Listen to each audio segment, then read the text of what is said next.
Hello दोस्तों, कैसे हो आप सभी। आज के इस वीडियो के अंदर गाइस हम एक इंटरेस्टिंग टॉपिक के ऊपर बात करने वाले हैं। HRA, house rent allowance. जैसा कि आपको पता है कि अभी आईटीआर फाइलिंग का सीजन चल रहा है और 31 जुलाई को आप लोग आईटीआर फाइल करना चाहते हैं, क्योंकि 31 जुलाई आपकी लास्ट डेट है अगर आपका टैक्स ऑडिट नहीं है तो उसी से रिलेटेड एक HRA का टॉपिक है जिसको हम डील करेंगे, ताकि आप अपनी रिटर्न को फाइल करते वक्त इन बातों का ध्यान रखें। अब बहुत सारे लोग हैं जिनको HRA का मतलब शायद ना पता हो, या पता है तो वो उसका प्रॉपर बेनिफिट नहीं उठा पाते, या फिर वो गलत तरीके से यूज करते हैं इसको। HRA को एक सैलरीड पर्सन बहुत ज्यादा बेनिफिट उठाता है इस HRA का, और उससे वो अपने टैक्स को बहुत ज्यादा बचाता है। और जो नहीं भी है ना सैलरीड, मतलब एक छोटा बिजनेसमैन है, तो वो इसका बेनिफिट नहीं उठा पाता। उसके लिए एक अलग सेक्शन है 80GG, वो वहां पे उसका बेनिफिट लेता है, बट वहां पे उसको उतना बेनिफिट मिल नहीं पाता है। तो सैलरीड पर्सन के लिए बहुत ज्यादा इंटरेस्टिंग है ये वीडियो। तो अगर आप में से बहुत सारे मेरे व्यूवर जो सैलरीड है, तो वो इस सेक्शन के अंदर HRA से रिलेटेड जो आपका सेक्शन है, सेक्शन 10 के अंदर जो आता है आपका HRA, तो उसको यूज करते हैं अपने टैक्स को प्लान करने के लिए, सेव करने के लिए। तो आपको किन बातों का ध्यान रखना चाहिए। अगर आपकी कंपनी आपको HRA देती है, तो बहुत सारे लोग क्या करते हैं, क्योंकि उनका खुद का घर है इस स्टेट के अंदर, मान लीजिए वो दिल्ली में रहता है और दिल्ली में उसका खुद का घर है, बट वो चाहते हैं इसका बेनिफिट लेना, तो वो क्या करते हैं, वो अपने पेरेंट्स के नाम पे दिखा देते हैं कि वो पेरेंट्स के पास रेंट में रह रहे हैं और उनको वो रेंट पे करते हैं। फेक यहाँ पे डिडक्शन ले लेते हैं। अगर आप इस क्लॉज को यूज करना चाहते हैं तो आपको कुछ बातों का ध्यान रखना चाहिए। पहला, आपके और आपके पेरेंट्स के साथ एक एग्रीमेंट होना चाहिए, रेंट एग्रीमेंट। दूसरा, वो प्रॉपर्टी आपके पेरेंट्स के नाम पे होनी चाहिए। और तीसरा, जो आप रेंट पे कर रहे हैं अपने पेरेंट्स को चेक के थ्रू पे करें या फिर ऑनलाइन मोड से पे करें, जो एक प्रूफ रहेगा। अगर कल को इनकम टैक्स का कोई नोटिस आता है तो आप उनको कम से कम बता पाए। तीसरा, और आप अपने पेरेंट्स की इनकम में इस इनकम को तभी ऐड करें अगर उनकी टैक्सेबल इनकम, जो हमारी टैक्सेबल लिमिट है उससे कम है, तभी आप इसको ऐड करें, वरना उनके टैक्स के दायरे में आ जाएगा। तो इन बातों का आप ध्यान रख सकते हैं।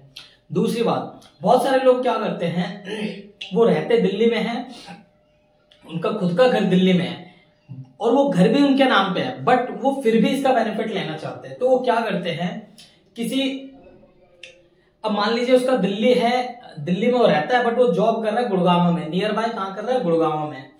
तो यहां से ज्यादा 15-20 किलोमीटर, 20-30-25 किलोमीटर, इससे ज्यादा नहीं होगा, वहां पे वो ट्रैवल करके आ जा सकता है। बट वो दिखाता है कि मैं गुड़गांव में रह रहा हूं, वहां पे किसी लैंडलॉर्ड के साथ सेटिंग कर लेता है, उसके साथ एग्रीमेंट कर लेता है, उसको दिखाता है कैश में मैं पे कर रहा हूं, उससे रिसीट ले लेता है। मार्केट में ऐसे बहुत सारे फेक काम हो रहे हैं। मैं आपसे रिक्वेस्ट करता हूं कि ऐसा काम आप ना करें, क्योंकि ये सही तरीका नहीं है टैक्स प्लानिंग का। अगर आप करना ही चाहते हैं तो इसको प्रॉपर एक सिस्टमैटिक तरीके से कीजिए, और आपके पास सारा प्रूफ होना चाहिए कि आपने सच में उनको पे करा है, नहीं करा। तो ऐसे लोग मार्केट में कर भी रहे, बट मैं इसको प्रमोट नहीं करता। बट अगर आप करते हैं तो वो आप अपने रिस्क पे करते हैं। अगर कल को कोई इनकम टैक्स डिपार्टमेंट का नोटिस आता है, स्क्रूटनी आता है, तो वो आपसे बहुत सारे प्रूफ मांग सकते हैं। अगर आप उसको प्रूफ को वेरीफाई नहीं करवा पाएंगे तो आपके ऊपर डिमांड आएगा और आपको डिमांड पे करना पड़ेगा विद इंटरेस्ट एंड पेनल्टी। और हो सकता है आपके ऊपर कोई प्रोसीडिंग भी हो जाए, वो डिपेंड करेगा डेट टाइम ऑफ केस। तो HRA को क्लेम करते वक्त बड़े ध्यान से इन बातों का ध्यान रखें, ठीक है गाइस। अब यहाँ पे हम बात कर लेते हैं HRA का बेनिफिट हमें कितना मिलता है। तो इन तीन में से जो लोअर होता है ना, उसका ही बेनिफिट आपको मिलता है HRA में।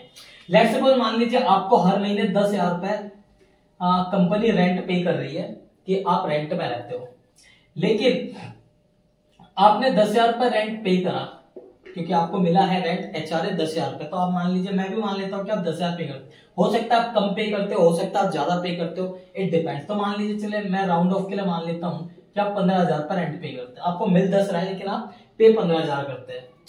तो सरकार कहती है जब तक वो मिल 10,000 है तो 15,000 पे कर रहा है, तो हम तो बेनिफिट 10 का ही देंगे, ठीक है। उसमें से कहते हैं जितना तुम्हारी सैलरी उसका 10% आप हटा दो। मान लो आपकी सैलरी जो है, बेसिक की बात कर रहा हूं, बेसिक, DA और कमीशन और टर्नओवर, इन तीनों को मिला को मान लो आपका बनता है 25,000 रुपए। तो सरकार बोलती है 2,500 रुपए और हटा दो, 15 में से तो आपका 12,500 रुपए सेकंड लिमिट बन जाएगी। और थर्ड लिमिट 40 या 50% ऑफ सैलरी, तो ये हमारा 25,000 था। क्योंकि अगर मैं दिल्ली, मुंबई, चेन्नई, कोलकाता में रहता हूं तो 50%, अदरवाइज 40%।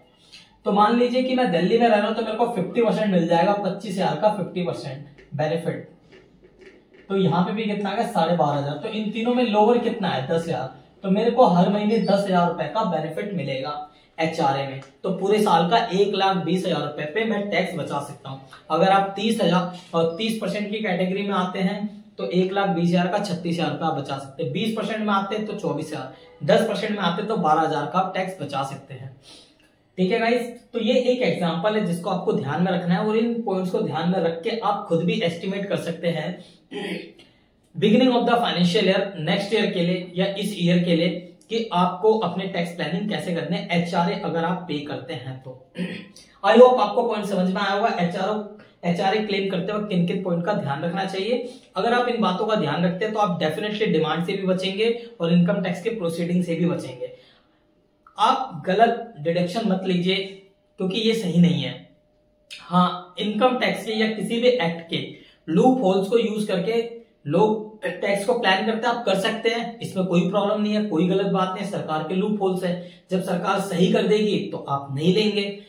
लेकिन टैक्स एवेजन मत कीजिए, कुछ ऐसा मत कीजिए जो जानबूझ के आप कर रहे हैं, चोरी का काम मत कीजिए, दैट इज नॉट गुड। ठीक है, तो अब हम मिलते हैं वीडियो में गाइस। अगर आपको वीडियो पसंद आ रहा है तो वीडियो को लाइक कीजिए, चैनल को सब्सक्राइब कीजिए, बेल आइकन को कर दीजिए प्रेस, इसी तरीके की इंटरेस्टिंग टॉपिक के लिए। अब हम मिलेंगे नेक्स्ट वीडियो में। अपना ख्याल रखिए, take care, bye bye guys.